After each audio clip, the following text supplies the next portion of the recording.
qui aujourd'hui la surplombe depuis 2016. Donc je ne vais pas revenir sur les combats de l'association, ce serait un peu long, mais je voulais revenir sur l'intervention de la personne qui a écrit à Madame Delga. Alors nous avons nous-mêmes écrit à Madame Delga, qui ne nous a pas répondu, donc on n'a pas eu la chance d'avoir une réponse, et nous avons écrit sur un sujet bien particulier, qui est celui justement du financement de l'éolien par la région. Et ce financement par le biais d'appels d'offres, d'appels à projets, et d'appels à projets dans le domaine des énergies renouvelables, et en particulier, bien sûr, l'éolien.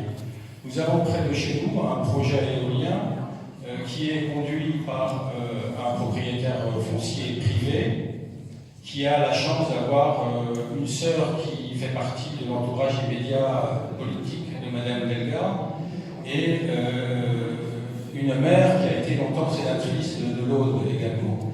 Et ça lui a permis d'être en 2016 lauréat de l'appel à projet sur l'énergie renouvelable, donc sur ce projet qui concerne une société privée dont les actionnaires sont pour l'essentiel des membres de la famille.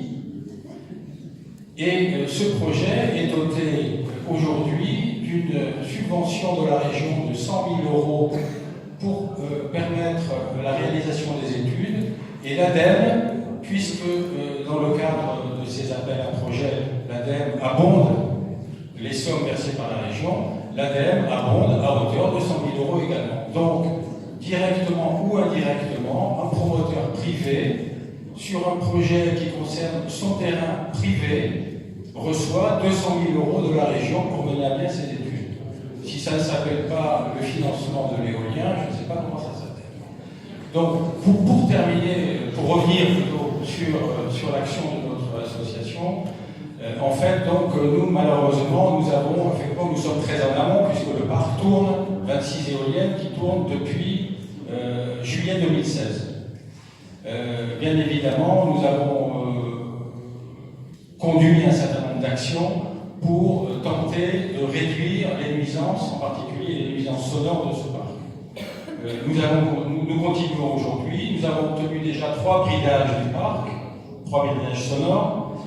Nous avons actuellement donc l'Adréal de Carcassonne, enfin, l'unité territoriale de Carcassonne, qui, suite à un arrêté préfectoral pris par le préfet, qui a quand même donné droit à nos remarques, nous avons réalisé une contre-expertise, fait réaliser une contre-expertise, qui démontrait que les contrôles acoustiques réalisés par le propriétaire du parc ou par les experts qui le rémunéraient, ces expertises ces contrôles acoustiques étaient biaisés.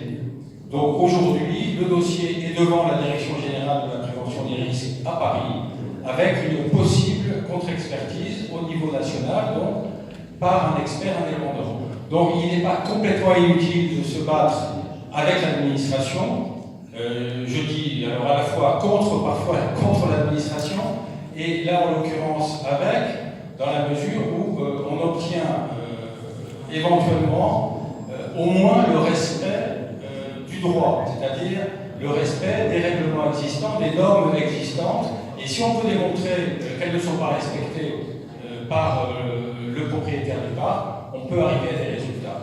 Bien évidemment, autour de ce parc, et je vais terminer là-dessus, nous avons actuellement près d'une dizaine de projets éoliens au nom de la densification. Et c'est très important, je veux en parler parce que c'est aujourd'hui le nouveau cheval de bataille des pro-éoliens. On vous dit, nous n'allons plus construire de nouveaux parcs, nous allons densifier les anciens parcs.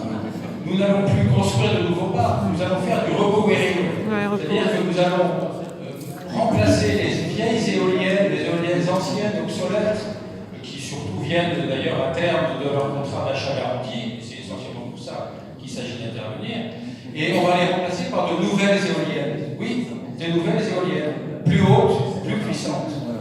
Et on a un exemple chez nous à Pradel, le projet de la société RES, aujourd'hui, c'est remplacer les 16 éoliennes existantes qui mesurent en bout de pale 110 mètres de haut, ce qui est déjà déjà pas mal, mais qui est tout petit aujourd'hui. Et pour 1 mégawatt 2 pour chaque éolienne, les remplacer par des éoliennes de 210 mètres de haut, j'ai bien dit 210 mètres, pour une puissance de 3 mégawatts 7 par éolienne.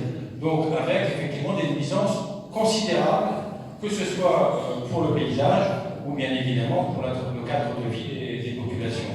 Voilà, il y aurait tellement à en dire que par là, je pense que je